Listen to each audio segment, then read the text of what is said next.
So welcome back to the Defiant Spirit. I'm Baruch Levy, also known as B, and I want to talk to you today about some Viktor Frankl, some logotherapy. I'm a logotherapist, meaning centered, not just therapy, though it is. It's deepest level therapy comes from the Greek therapia, which means healing. So it's healing our lives through logos, through truth, through purpose, or as Frankl oftentimes calls it, through meaning. And living a meaning centered life. Logotherapy isn't just when we're broken. In fact, it's one of the beautiful things about logotherapy and why I'm so attracted to it is because it's not focused on illness, on brokenness, on what's wrong. It's focused on what's right, what's whole. And Frankl talks a lot about our bodies break. I mean, it's just the way it is. They're finite, they're mortal, they come undone, they go back to the ground. Our psyche, which by what he meant was literally the emotional realm, right? This inner realm that's not body, but also it's not spirit. It's somewhere in between there. Our mind and our emotions, our psychological makeup, that becomes ill. We become sick. We psychologically, mentally, we can become ill. Everything about us breaks and falls apart and disintegrates and returns to the earth and so forth. However, that's not who you are. You are something deeper. You are something transcendent. There is a piece of you, the true you, as I call it, that is beyond brokenness, that cannot become ill. Frankl talks a lot about it. He calls it the noetic, another Greek term that it just means, let's call it spirit. Let's call it soul. It doesn't matter what you call it. It's just that piece of you that was, is, and will be. One of my favorite moments from the Hebrew Bible is when Moses says to God, "What's your name? What do I call you? I got to tell these people, the Israelites," right? And what is God's response? What is God going to say? Like Bob, Joe, Jane, Jerry. Like, what do you expect? A name? No. God says the only thing God could say about infinite. You can't make the infinite finite. So how do you keep the infinite infinite? By the response, Ehyeh asher ehyeh, which is oftentimes translated as I am, and it can be, but it really is I will be. I am becoming. I am a verb. I am without beginning, middle, and end. Or it's also an anagram of Hayah Hoveh Yehyeh. I was, I am, I will be.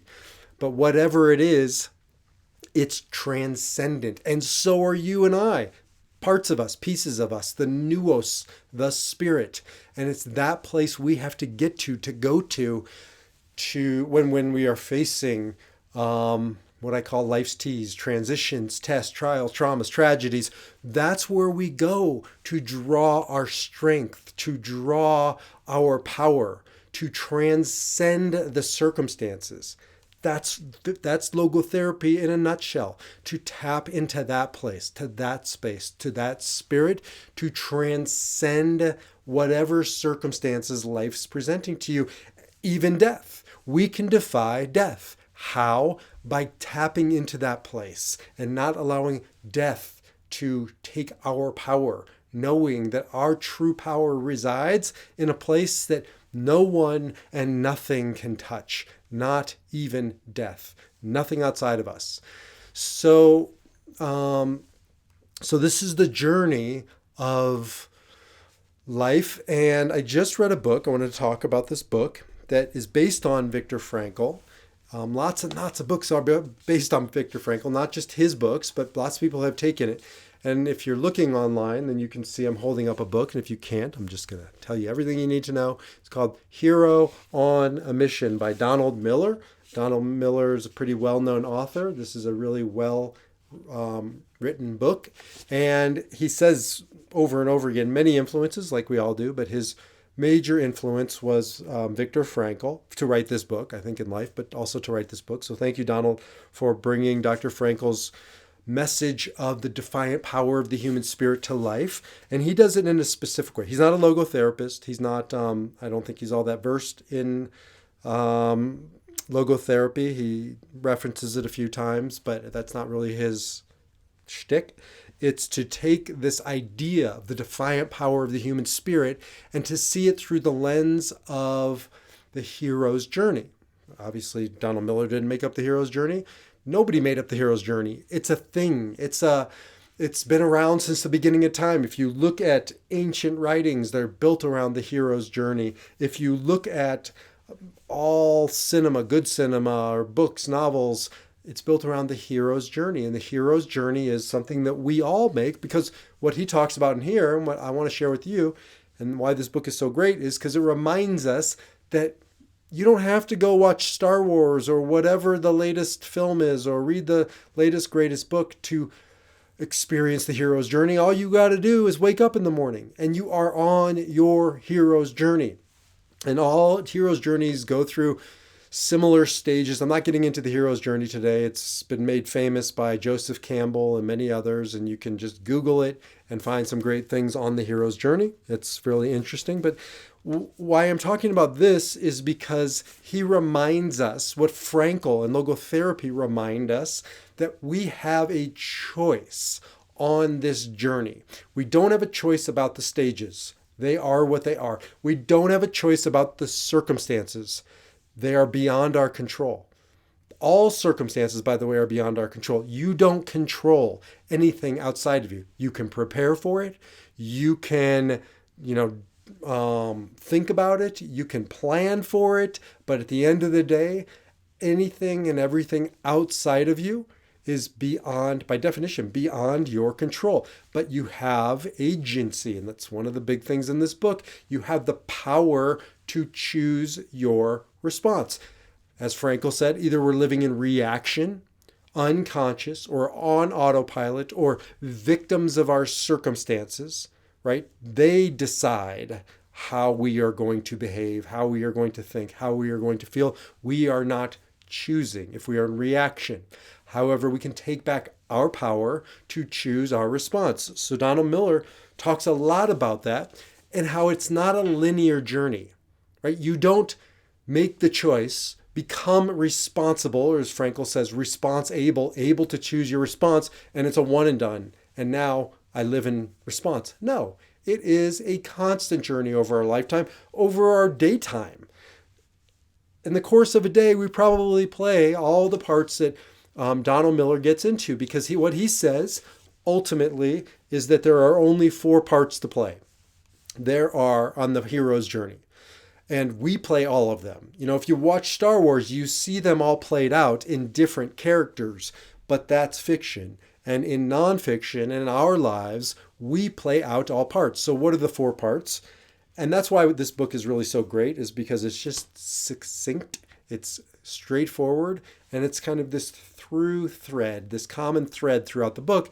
And so I really like books that just carry us through with this very simple to remember and useful idea, built again entirely on a very sophisticated framework of logotherapy.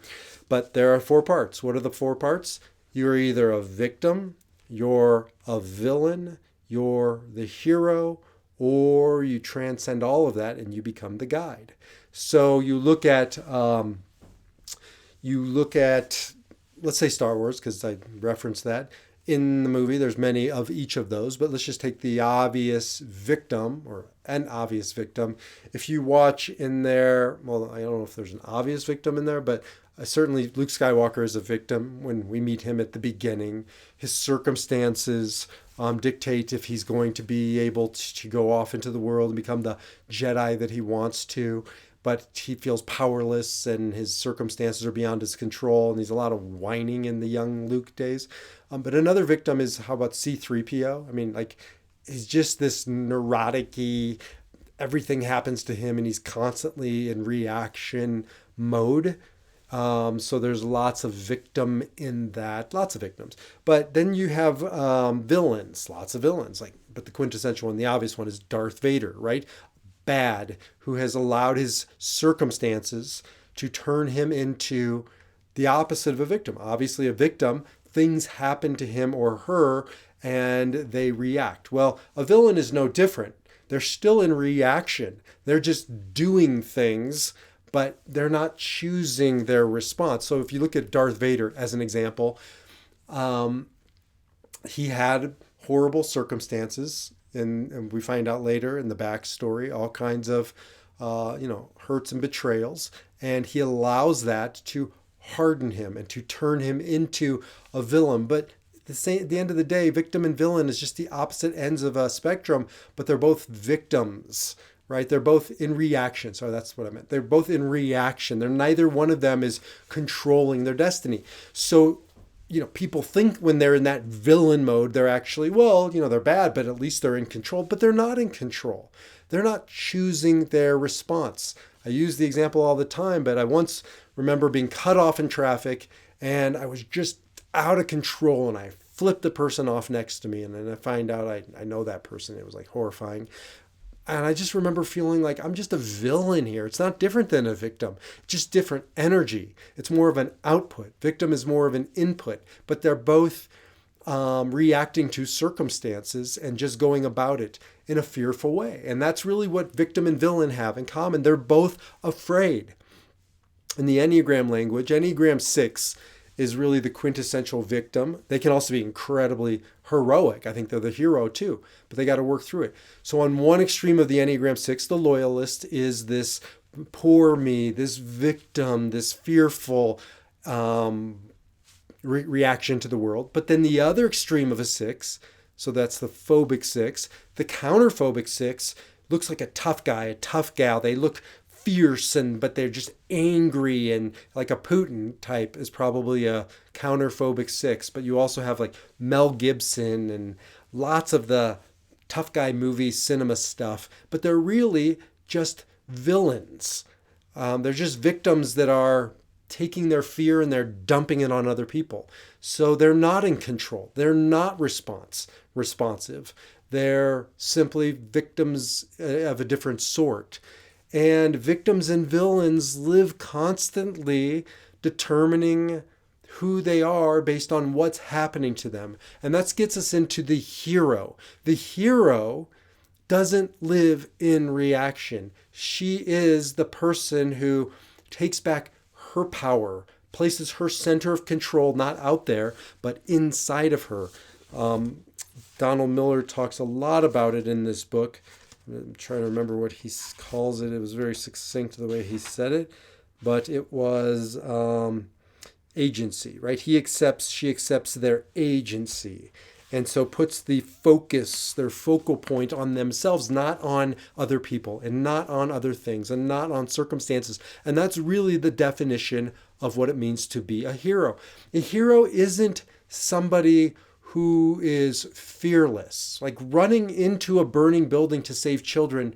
It may be heroic, but at some level, it's also just being a human, doing the right thing. Maybe it's even an automatic response. It might not even be chosen. I mean, you hear lots of acts of heroism that I would argue aren't exactly heroism, at least not by this standard, if what we mean by heroism is to make a conscious choice to not live in reaction, but to live in response, to choose our response.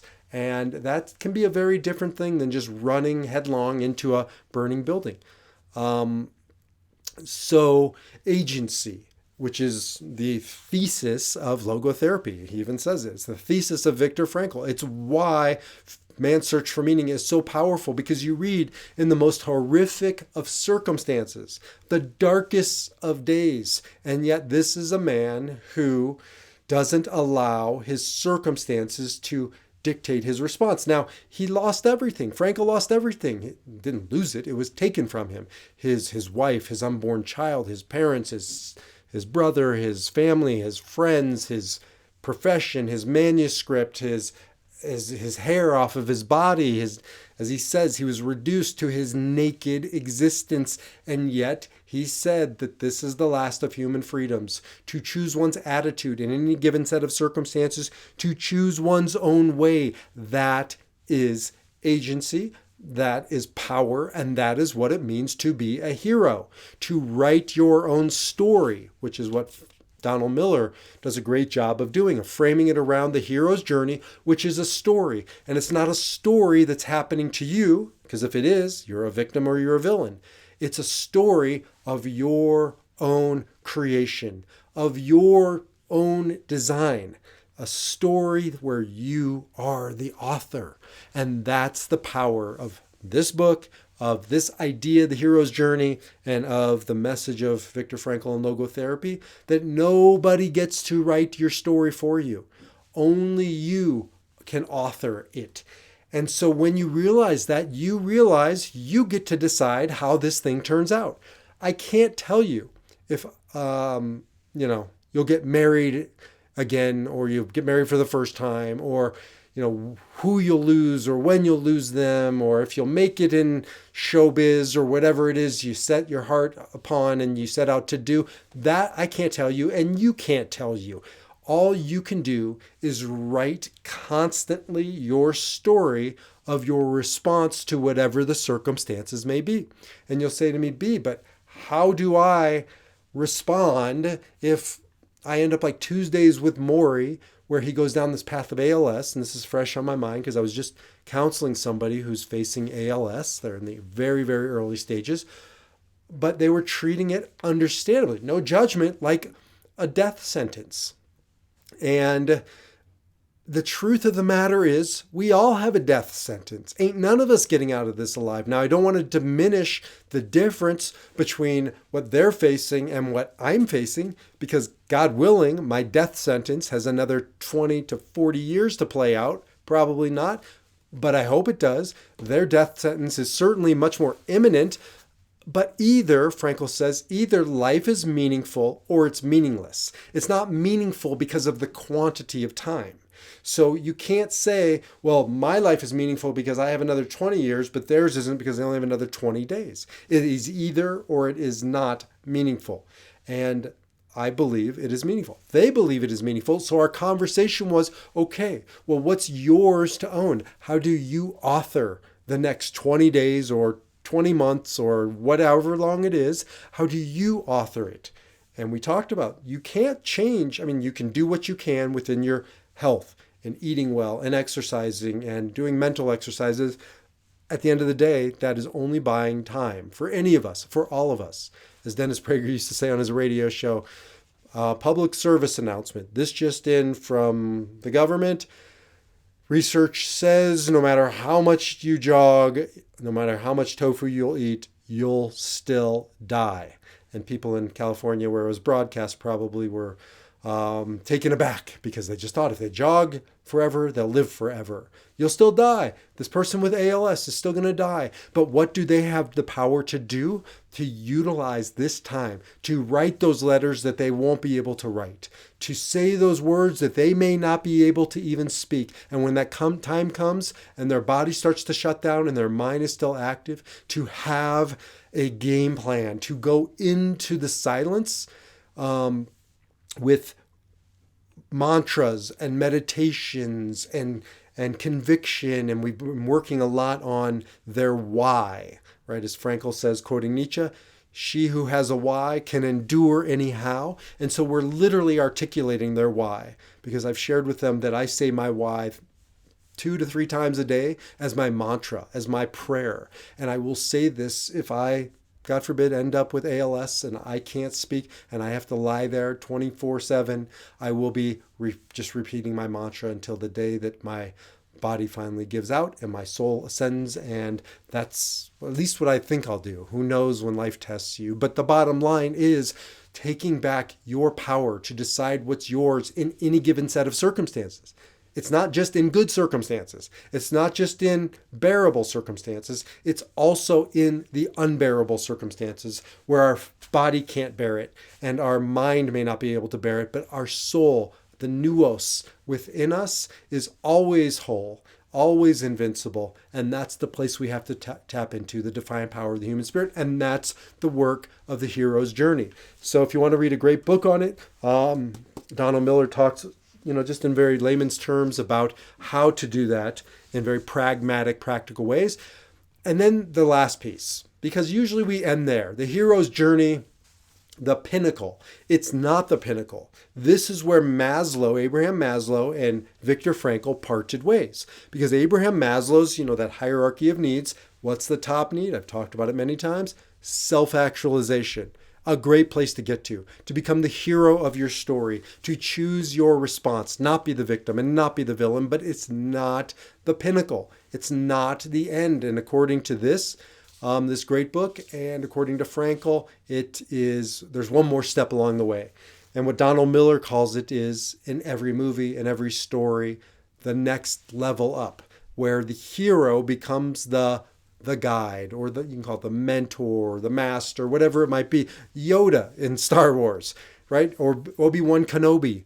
They become the guide. And what does the guide do? Helps other people become the hero. And that's the pinnacle of the journey, to go to that place, to that space where you are now empowering others to become heroes. And that in logotherapy is called self-transcendence, to go beyond yourself, to give back, to teach and to inspire others to live their hero's journey, to write their own story, to choose their own way.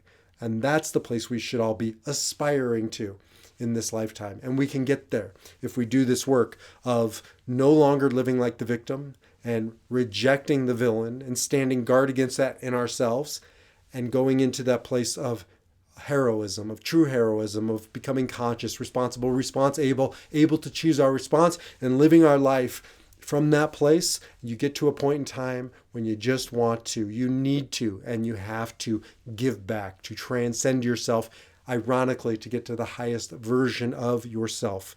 And that is what it means to become a guide. And so the hero on a mission, unbelievably great layman's sort of narrative terms of logotherapy, very readable, different than Frankl's work. Even his most popular work, Man's Search for Meaning, is not an easy read. And that's one of the challenges, I think, with Frankl, is that it hasn't been translated enough into everyday language, into practical, tangible systems, and this does just that.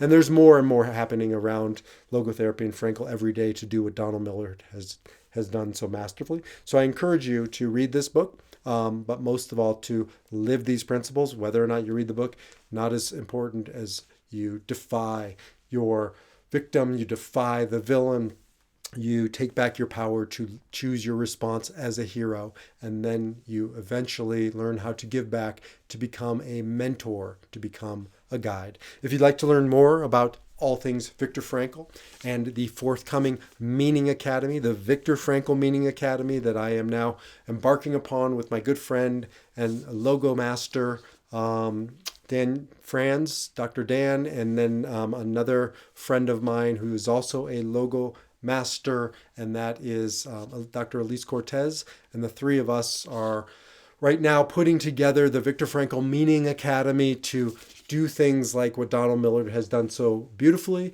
and to create elegant, practical, impactful, inspirational systems to experience these principles in our lives, in your life. So stay tuned. Jump over to defiantspirit.org, and until the next time we speak, defy your number and live your powerful, defiant spirit. See you or talk to you in the next video or podcast.